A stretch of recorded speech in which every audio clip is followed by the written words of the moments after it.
సంవత్సరాల క్రితం మేము కొనుక్కున్న ఇల్లు అండి. మేము కబ్జాలు చేసినవి కాదు, ఏమన్నా మేము ఆక్రమించుకున్నాయి కాదు, ఎవరి దగ్గర లాక్కోలేదు. మేము కష్టపడి కొనుక్కున్నాయి.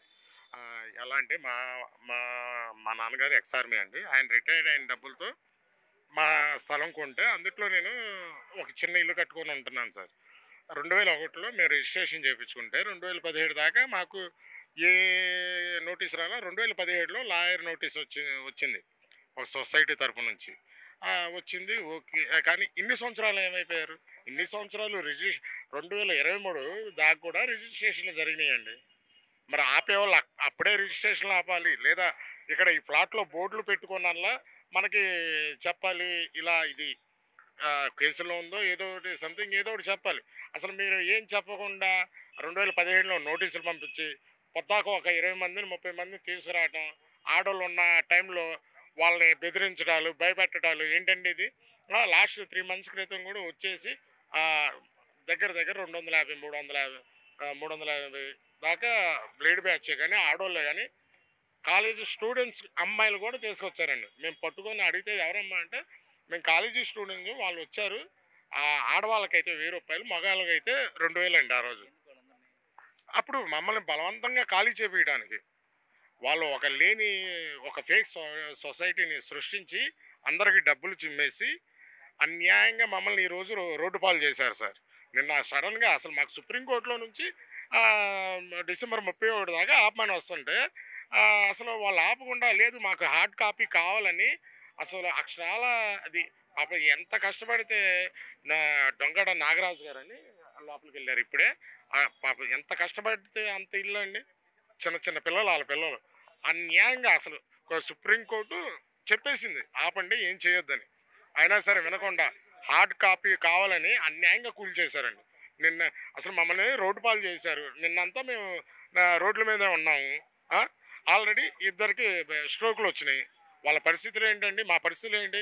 అవతల నుంచి గిరి అనే లాయర్ ఎప్పుడు వచ్చేది, ఆ లాయర్ సిగరెట్ తాకుండా ఏమంటున్నాడు, ఏమంటే చర్చిని కూడా పడేశారుగా ఏంటండి కనుక లేదా అంటే చర్చి కాబట్టే పడగొట్టా అంటున్నారు. ఏంటండి మన మన దేశం కాదా, మన భారతదేశం కాదా? ఈ అంటే హిందువులే బతకాలి, క్రిస్టియన్సే బతకాలి, ముస్లింలే బతకాలి అని ఏమైనా ఉందా? అందరూ సమానమేగా. మరి చర్చి కాబట్టే కూలగొట్టానని అన్యాయంగా మాట్లాడుతున్నాడండి ఆ లాయరు. సగం సామాను ఇంటి కిందే ఉన్నాయి, సగం సామాను మొత్తం నాశనం అయిపోయినాయి సార్. మమ్మల్ని ఈరోజు రోడ్డు పాలు చేశారు. అందువల్లే మేము పోలీస్ కేసు పెట్టడానికి వచ్చాం. ఇక్కడ నుండి సిపి గారికి కంప్లైంట్ ఇస్తాం, మా ఏరియా ఎమ్మెల్యే గారి దగ్గరికి వెళ్ళి అక్కడ కంప్లైంట్ ఇస్తాం. దీన్ని మేము సీఎం గారి దృష్టికి తీసుకువెళ్ళి మాకు న్యాయం చేయాలని కోరుతామండి. సార్ చెప్తున్నాం కదా సార్, ఇవన్నీ వాళ్ళు డబ్బులు చల్లారు. ఏమండి 2001లో రిజిస్ట్రేషన్ అని 2023 దాకా జరిగినాయి. మీరే చెప్పండి ఎలా జరుగుతున్నాయి రిజిస్ట్రేషన్లో? ఎందుకు ఆపలేదు?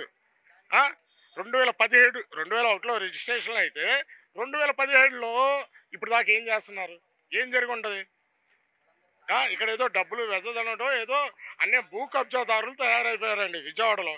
ఈ విజయవాడ సిటీలో ఒక్కసారిగా ఈ అమరావతి రాజధాని అనేసరికి భూ కబ్జాదారులు వచ్చేసి మొత్తం ఆక్రమణలు చేస్తున్నారు, ఆక్రమణలు చేస్తున్నారు. ఇవన్నీ కుదరవండి, మేము ప్రాణాలు వేస్తాం, మా ఫ్లాట్లో మేము చావటానికైనా రెడీ, లేదా దుర్గమ్మ సాక్షిగా వెళ్ళి కృష్ణలో దూకి మేము అందరం ఫ్లాట్లో అందరూ ఆత్మహత్యలు చేసుకుంటాం. మన చంద్రబాబు నాయుడు గారు కానీ, లోకేష్ గారు కానీ, పవన్ కళ్యాణ్ కానీ మా సమస్యను పరిష్కరించి మాకు న్యాయం చేయాలని కోరుకుంటున్నాం. ఇవ్వడానికి వచ్చామండి, ఎందుకంటే వాళ్ళ పని వాళ్ళు చేస్తారు కాబట్టి. మాకు ఇలా అన్యాయం జరిగింది, మా భూముల్ని, మా ఇళ్ళని కూల్చేసి మా భూములు లాక్కున్నారని చెప్పి జస్ట్ ఇప్పుడు అది కూడా ఫైల్ చేసాము. చూడాలి మరి పోలీసులు ఎంతవరకు యాక్షన్ తీసుకుంటారనేది చూడాలి. మాకు నిన్న విధ్వంసం జరిగి ఇళ్ళన్నీ కూల్చేశారండి, మా భూములన్నీ లాక్కున్నారు, మాకంతా అడ్డం వచ్చినంత ఫర్నిచర్ అంతా నాశనం చేశారు. లక్ష్మీరామ కోఆపరేటివ్ సొసైటీ అనేవాళ్ళు ఇదంతా కూడాను వాళ్ళ మీద కంప్లైంట్ ఇవ్వడానికి మేము వచ్చామండి. మొత్తం కూల్చేశారు, నష్టం జరగకపోవడం ఏంటండి, ఇళ్ళన్నీ కూల్చేశారు, సామాన్లన్నీ పగిలిపోయి ఉన్నాయి, అంత మట్టే మిగిలింది, ఇంకా అక్కడ ఏం లేదండి. మేము ఎలా బతకాలో కూడా మాకు అర్థం కావట్లేదు. అసలు ఆపడం ఏంటండి, పోలీసుల్ని కాళ్ళ ఎలా పడ్డాము, అక్కడ లాయర్ని కాళ్ళు పట్టుకున్నాము. ఏంటండి చట్టం న్యాయం అన్ని కళ్ళు మూసుకుపోయినాయి. దగ్గరుండి అసలు ఈ నిరుపేదలు మధ్యతరగతి వాళ్ళు సామాన్యుల మీద ఇంత దారుణం జరుగుతూ ఉంటే ఏం చేస్తున్నారు? సుప్రీంకోర్టు ఆర్డర్ వచ్చిందండి, మాకు స్టే వచ్చింది, అయినా కూడా చూపించామండి వాళ్ళకి స్టే వచ్చిందన్నా సరేనో వినిపించుకోలేదు. సుప్రీంకోర్టు అన్నా కూడా రెస్పెక్ట్ లేకపోతే ఎలాగండి? ఒక లాయర్గా చదువుకొని సుప్రీంకోర్టు మీద రెస్పెక్ట్ ఇవ్వకుండా అలా కూల్చేస్తే సామాన్య జనం ఎక్కడికి వెళ్ళాలండి? ఇక రక్షణార్థం ఎవరైనా ఆశ్రయించాలి చెప్పండి. అందుకనే పోలీస్ స్టేషన్లో కంప్లైంట్ ఇచ్చాము. ఇంకా పోలీసులు ఎంత మాత్రం వాళ్ళు యాక్షన్ తీసుకుంటారనేది ఇప్పుడు చూడాలి. పక్కాగా రిజిస్ట్రేషన్లు అన్నీ చేయించామండి. మా దగ్గర 2000 నుంచి కూడాను ప్రతి ఒక్కళ్ళు రిజిస్టర్ కాగితాలు ఉన్నాయి, డాక్యుమెంట్లు అన్ని, బ్యాంక్ లోన్లు ఉన్నాయి, కరెంటు పనులు ఉన్నాయి, ఇంటి పనులు ఉన్నాయి, అన్ని పకడ్బందీగా మా దగ్గర ప్రూఫ్స్ గట్టిగా ఉన్నాయి.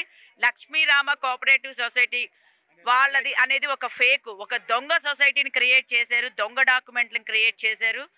ఇది ఒకవేళ వాళ్ళదే అయితే డాక్యుమెంట్లు చూపించమనండి, మేము ఒప్పుకుంటాము. వాళ్ళది ఇది తప్పు అని మాకు ఏంటంటే మాకు ఒక్కటేనండి కావాల్సింది. లక్ష్మీరామ కోఆపరేటివ్ సొసైటీ అనేది ఒక ఫేక్ సొసైటీ, నకిలీ డాక్యుమెంట్లను క్రియేట్ చేశారు, వాళ్ళని బయటికి తీయాలి.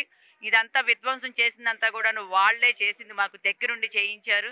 సో దీని వెనకాల ఎవరి హస్తం అనేది కమిటీ వేయాలి, ప్రభుత్వం దిగి రావాలి. పేదలకు అన్యాయం జరిగింది, దయచేసి మాకు న్యాయం చేయండి. 42 ప్లాట్ల బాధితులు మేము కోరుకుంటున్నాం.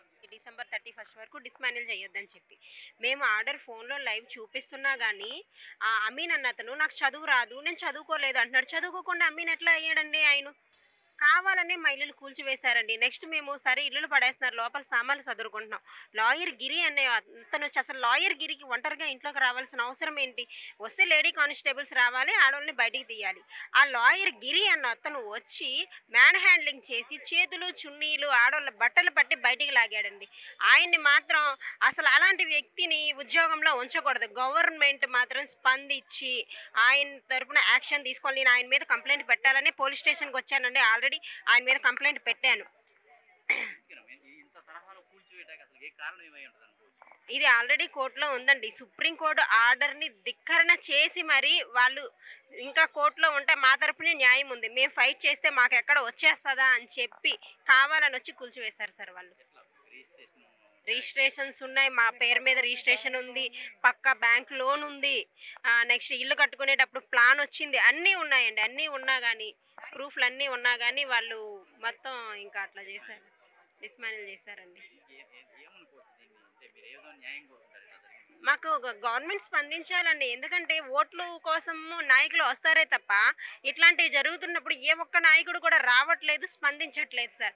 మాకు చంద్రబాబు దగ్గర నుంచి CM Chandrababu, deputy CM Pawan Kalyan garu మా కేసుని తీసుకొని వాళ్ళ తరపు నుంచి మాకు న్యాయం చేయాలి సార్. 16వ ప్లేట్ అండి. నా పేరు ప్రమీల.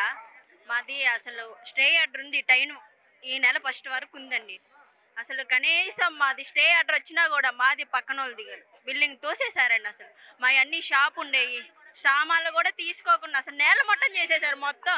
మాది 5 లక్షల సరుకు ఉందండి. అసలు అందులో ఏకం నేల మట్టం చేసేసారు. అసలు కనీసం మేము కాలు చేయి పట్టుకొని బతిమాలని తీసుకున్నంత వరకైనా మాకు టైం ఇవ్వండి, మాకు 1 గంట అయినా 2 గంటలైనా. ఇంకా రోబోలు తెచ్చుకోమా, మాకు అంత సోమతి ఉంటే అందులో పెట్టుకునే వాళ్ళం కాదు కదా.